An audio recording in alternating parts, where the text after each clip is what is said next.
Allahu Akbar,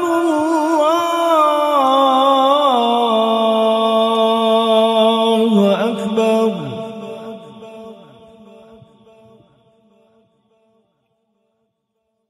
Ada lagi tingkat ibadahnya orang-orang yang naik lagi, yaitu orang yang ibadahnya disertai dengan nazar, disertai berpikir kepada Allah, disertai dengan ilmu tauhid, disertai dengan ngerti dalil-dalil tentang sifat-sifatnya Allah. Maka orang yang ibadahnya dimulai dengan seperti ini, maka pandangan dirinya, pandangannya, ya sholatnya karena mengagungkan Allah. Tapi di hatinya, apabila kalian itu orang yang bisa melihat Allah, maka kalian akan melihat bahwa gerak yang kalian lakukan, diam yang kalian lakukan, itu tidak muncul dari diri kalian sendiri. Ini orang-orang yang ibadahnya disertai ilmu tauhid, kenal bahwa segala sesuatu diciptakan oleh Allah Subhanahu wa taala. Hingga dia tidak bisa mengakui kalau amal itu dari dirinya sendiri. Tidak bisa mengakui kalau amal itu muncul dari dirinya sendiri. Kemarin kita kasih gambaran apa itu? Hah? Nyambung nggak?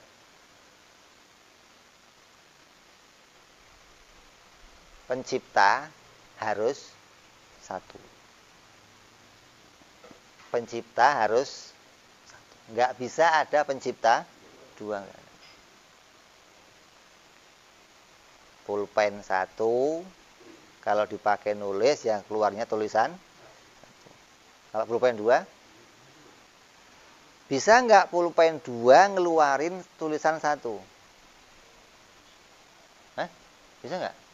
Pulpennya dua, tapi hasilnya tulisan satu, bisa nggak? Jadi kalau hasilnya satu, pulpennya pasti satu. Kalau telurnya satu, ayamnya pasti satu. Nah, kalau ada ayam dua, telurnya satu, ini telurnya dari yang mana? Hah? Dari salah satu. Pasti nggak? Bisa nggak dari dua-duanya? Hah? Bisa nggak? Ini telur ini dari dua ayam, bisa nggak? Ini akal yang sehat akan mengatakan kalau dua ayam keluar satu, dua pulpen keluar satu tulisan. Kata akal nggak mungkin, kecuali pulpen yang satu mati. Habis tintanya. Kalau pulpen dua-duanya keluar tinta, tulisannya pasti dua. Kalau ayamnya dua-duanya bisa ngeden telur, ya telurnya pasti dua. Nggak mungkin telurnya satu. Ini nyambung nggak nih? Nyambung nggak? Ini pedoman. Jangan sembarangan, ini pedoman. Gerak. Ini gerak. Yang ngerakin siapa? Kamu ngakui saya bergerak enggak? Kalau kamu ngaku saya menggerakkan tangan saya, ya, jadi kamu mengaku memunculkan sesuatu, ya kan? Nah, Allah juga mengakui memunculkan gerakan kamu itu. Ada satu telur, ada dua ayam. Kalau satu ayam doang yang ngakuin beres. Memang pasti telur itu keluar dari satu. Lah kalau dua ayam ini ngakui semua gimana? Telurnya satu, tapi dua ayam ini ngakuin semua, ini telur saya. Kata yang satu, mungkin nggak? Jadi pastinya siapa yang ngeluarin? Salah. Nah, terus pengakuan yang satu gimana? Palsu. Jadi kalau kamu ngomong, saya menggerakkan tangan saya diem. Siapa yang diem? Ya saya sendiri. Saya bisa bekerja, saya sholat, saya puasa, saya makan, Jadi saya bisa menghasilkan perbuatan. Kamu akui perbuatan itu dari diri kamu. Allah juga mengakui. Mana? Wallahu khalaqakum wa ma ta'malun. Allah menciptakan kamu dan aku pula, kata Allah, yang menciptakan perbuatan. Berarti gerak kamu yang bikin siapa? Allah. Tapi kamu ngakuin, jadi yang betul mana? Pengakuan kamu atau pengakuan Allah? Nah, ini tauhid begini. Jadi kalau kamu kok sampai pada makna wahdaniyah, kamu nggak akan pernah ngakui kamu punya amal.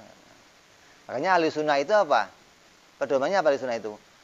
Saya itu punya amal, tapi amal itu tidak muncul dari diri saya.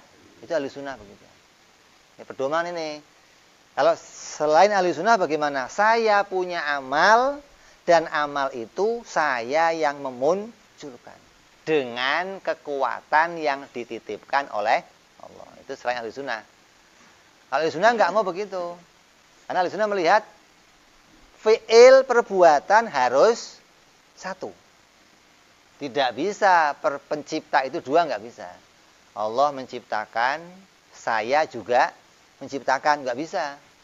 Nggak akan muncul, barangnya nggak muncul.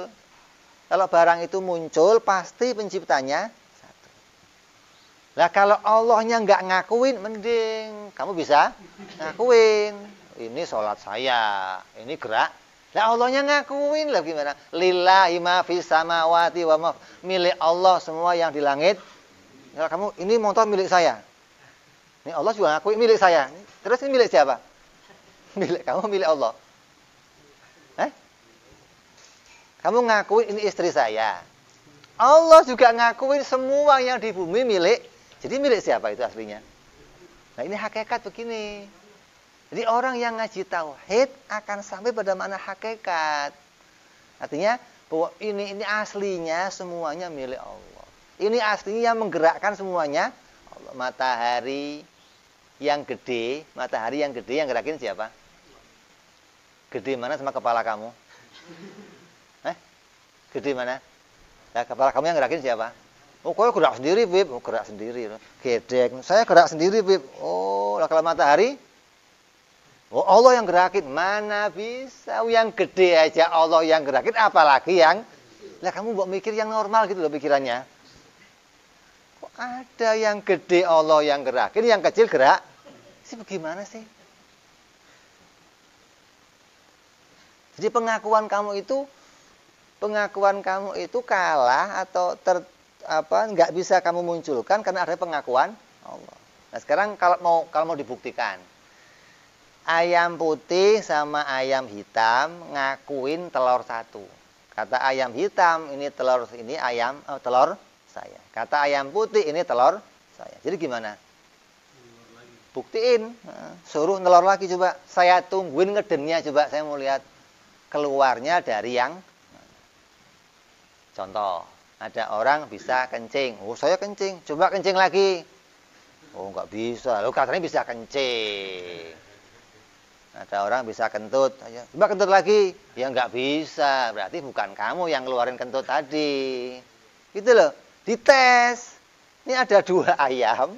Telurnya diakuin sama 2. Oh, kita buktiin. Gitu loh. Coba kamu ngeden lagi. Keluar nggak telurnya? Gitu loh. Jadi kita dengan dalil yang kuat ini betul-betul mengakui Allah pencipta amal kita, gitu loh. Dan itu bukan ikut-ikutan, bukan gara-gara kul huwallahu ahad, kata anu punya satu, bukan. Kamu punya bukti bahwa memang Tuhan wajib satu, fi'il wajib esa. Tidak mungkin ada 2 fi'il, enggak. Kalau ada 2 fi'il bagaimana? Hasilnya harus 2, gitu maksudnya. Kalau yang berbuat itu 2, hasilnya harus 2. Lah sementara sekarang hasilnya cuman kamunya ada berapa? 1. Sholatnya ada berapa? 1. Kentutnya berapa? 1. Kencingnya Terus satu diakuin sama. Jadi yang benar yang mana pengakuannya? Itu loh. Ini makna hakikat sampai kepada seperti itu. Kalau kamu kok masih ngakuin bahwa ini amal saya, sampai seperti akidahnya Mu'tazilah, bahwa betul-betul amal saya yang memunculkan, ya kamu keluar dari Ahlussunnah.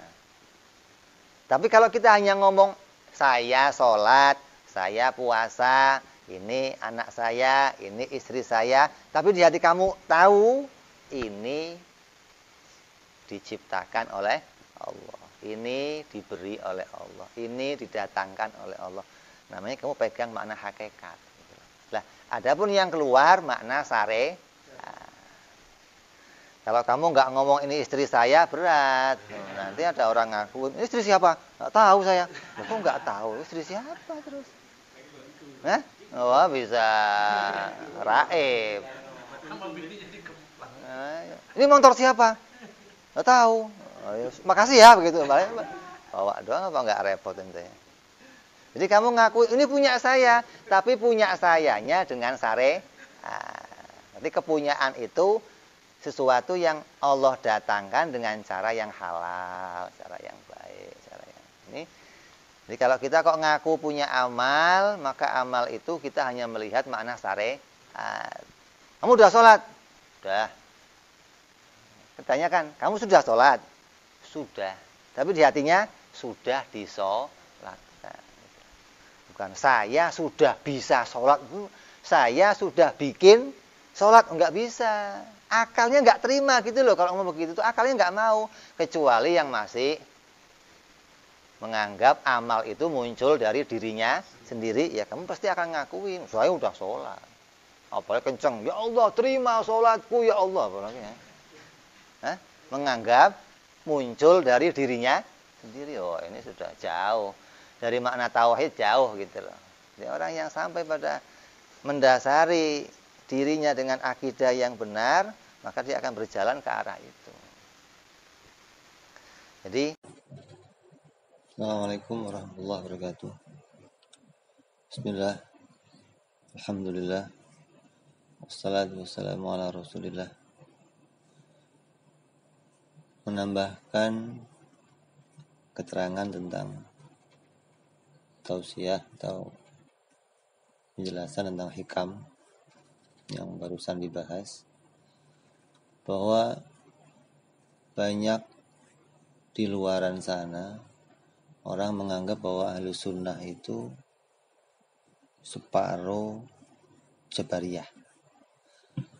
Artinya menganggap bahwa Ahlus Sunnah itu apatis, menganggap tidak punya pekerjaan, menganggap bahwa semuanya adalah Allah. Karena menganggap semuanya Allah dianggap sebagai Jabariyah, tidak punya usaha, tidak punya kemauan, tidak punya cita-cita. Maka ini anggapan yang sangat salah, sangat keliru dari kenyataan. Mana ahli sunnah yang tidak punya usaha, tidak punya pekerjaan? Artinya Jabariyah itu menyandarkan semua amal itu adalah amalnya Allah. Maka ketahui itu yang namanya Jabariyah. Bahwa menganggap dirinya tidak punya amal dan yang punya amal hanyalah Allah. Itulah Jabariyah. Nah, ahli sunnah menganggap dirinya punya amal dan pencipta amal itu adalah Allah. Jadi amal yang dilakukan tidak disandarkan kepada Allah, artinya menjadi amalnya Allah. Makan, ya pekerjaannya hamba. Duduk, diam, gerak, sholat, kawin, itu pekerjaan hamba. Tapi pekerjaan itu dimunculkan oleh Allah. Jabariyah punya keyakinan itu pekerjaan Allah. Ini yang makan siapa? Allah yang makan. Yang minum siapa? Allah yang minum. Yang sholat siapa? Allah yang sholat. Oh, itu bukan ahli sunnah. Itu asli Jabariyah menganggap dirinya tidak punya amal. Jadi jangan salah menganggap bahwa hati-hati dengan kata-kata ahli sunnah separuh Jabariyah. Justru ahli sunnah itu keluar dari Jabariyah. Mana keluarnya? Ahli sunnah menganggap dirinya punya amal. Jabariyah menganggap dirinya tidak punya amal. Itu sudah keluar dari Jabariyah. Jadi penjelasan tadi hanya menekankan bahwa keyakinan yang mengatakan ketika kita diajak sholat, ayo sholat, saya nggak bisa sholat. Maknanya nggak bisa sholat ini artinya bahwa sholat itu adalah dimunculkan oleh Allah. Saya tidak bisa membuat sholat. Yang bisa membuat sholat hanyalah Allah Subhanahu wa ta'ala. Maka perkataan yang seperti ini mau menunjukkan bahwa mengakui kalau sholat yang ada pada dirinya itu dimunculkan oleh Allah, tidak dimunculkan oleh dirinya sendiri. Jadi bukan perkataan saya nggak bisa sholat artinya nggak sholat beneran, nggak bisa sholat itu makna hakikat.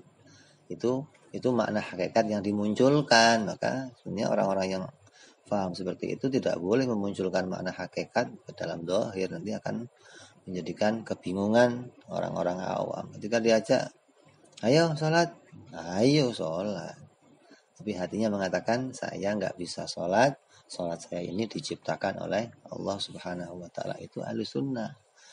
Ini mau menjelaskan bahwa tiap dasar ibadah yang dikerjakan itu diakui semuanya atas pertolongan Allah, hingga tidak ada tuntutan sama sekali untuk teringat surga atau balasan atau imbalan, karena merasa ibadahnya saja sudah ditolong oleh Allah. Bagaimana kita layak minta upah dari Allah atas ibadah yang ditolong oleh Allah? Kalau ibadah itu kita munculkan sendiri maka pantas kita minta upah. Tapi ibadah itu ditolong oleh Allah. Maka ini perbedaan makom.